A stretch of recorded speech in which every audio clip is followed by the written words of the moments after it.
So I think Vegas might have changed eras without us knowing about it, and it may not be for the best for a lot of us, but it might be great news for some of us. And we're going to talk about Resorts World and how they might have been right all along. Who knew?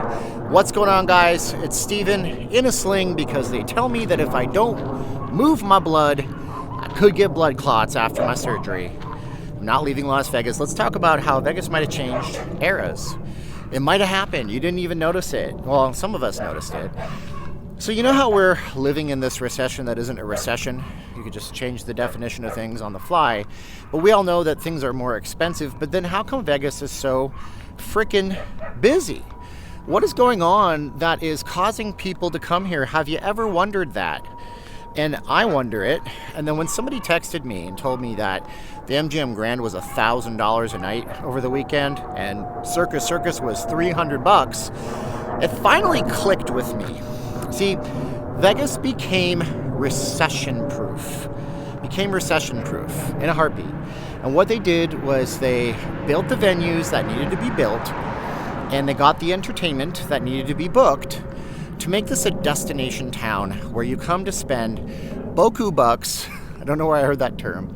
If anybody's ever heard that term, let me know. You spend big money in order to be entertained. You don't come in for a couple of days on a whim. At least most of us don't nowadays, it seems, or many of us don't. You don't come in on a whim for a few days so you can spend a $200 budget a day playing penny slots and stay at the Imperial Palace for $19 a night. Did you know that Imperial Palace was $19 a night in 2008 when we hit the skids really bad with the depression, the recession, whatever it was, the housing crash? Yeah, it's true. That's not the era that we live in now. So think about it. Allegiant Stadium, T-Mobile Arena, MGM Grand Garden Arena, the Michelob Ultra Arena, where the Las Vegas Aces, I don't care that you don't care about WNBA, most of you, but they're champions. We want it, baby. We're a city of champions now.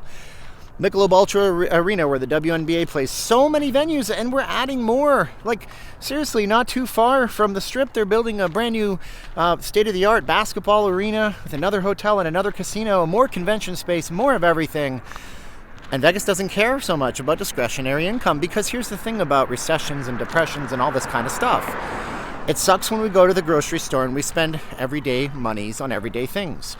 But if you want a vacation bad enough, if you want to go see your team play the Raiders or the Knights, if you want to go out and check out that concert that you've been dying to go through for your whole life, if you're willing to make it, you will find the money. And that's how sales works. So Vegas is selling itself now as a destination where people come in to spend and do a high-ticket vacation. And that's the only way that I can say this makes any kind of sense. I went down, this is just going to be me complaining and bitching and moaning, I guess. I went down to try to park at MGM Grand on Friday night. That's why that video I shot was from the link, because I ended up going over to Ellis Island and checking that place out and walking down Flamingo. But it was $35 to park at the MGM Grand because of special events, and it was $55 to park at the Mandalay Bay. See, they don't care. They're going to make their money, and that's good because it keeps the casinos in business. But it's bad for the gambler and the gamer and the player and the person that just wants a quick Vegas fix. So Resorts World was right. See, that's the thing. Resorts World was correct. They knew it. They saw the landscape. Give it to Genting, the owners of Resorts World. They saw what was happening. They saw the way that entertainment's working around the world. Destination marketing.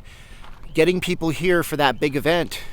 It bode well for Vegas, doesn't it? So when Resorts World opened, I didn't realize there was a person in my frame the whole time. Hi, how you doing?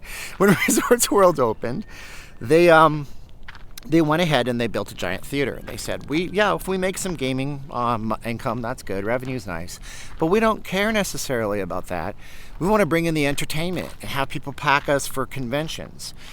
And now everybody else is basically adhering to the same script, with the LVCVA running ads calling us the world's biggest stadium, for example.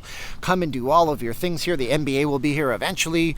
Maybe Major League Baseball will make a splash on the Strip. I don't think it will, but that's just my opinion, because I think the city of Oakland needs the A's a lot more than they will let on, and they will relent. They always relent when it comes down to losing future income.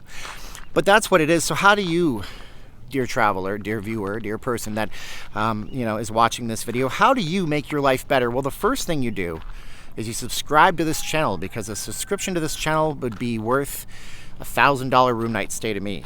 So subscribe now. But what you do is you want to book around these big events. You want to make sure that you're maybe coming on the weekdays. Maybe you're not used to coming on the weekdays, or the weekend you're coming is one of those in-between weekends. A good time to come here, for example, is actually right after Thanksgiving, you know? And it's not because casinos run Cyber Monday, Black Friday specials on rooms. I'm sure they do, but it's just because there's not a lot of people traveling. People just got over their vacations for Thanksgiving. The airlines are cheap, and the hotel rooms are cheaper than they normally would be. I got to push my glasses up. Ugh. Another good time to come here is around Valentine's Day, right before it. So find that time when you could come out here when there's not 15 events going on. Well, how do you know? Well, just go to lvcva.com and you can find out what the conventions look like. But you're going to know when you book something if the hotel rates seem very, very high. So you're going to have an idea that something big must be going on. And then choose your destination wisely. If you are insistent that you have to stay at the New York, you're going to pay more money if there's a football game going on and that's the only event that day, than if you were able to be a little more pliable and book the English Hotel downtown and tell our friend Steve Dennis over on Cash or Crash Las Vegas that he's awesome and that we said hi. You should stay at the English Hotel if you can afford it. It's a really good hotel. It's right on Main Street. You're going to love it. So free plug for you guys, Mr. Todd English. But anyways, you know, that's what you really got to look at. You got to be smarter when how you book your travel. You got to plan out your trip before you get here. You got to look on the Groupons. You got to get the discounts and the deals. Or you just got to be a destination traveler. And even then, much of what I said already applies. So if you're coming out here for a specific thing, let me know in the comments below. Thanks so much to everybody who supported the GoFundMe. I'm shaking the camera because I've been holding it up and it's my hand and my wrist is hurting. But thank you guys so much to everybody who's been supportive of us. I'm sorry that we had some people that have accused us of fraud. Obviously, this is what this is. Modern day YouTube, we'll pray for you guys.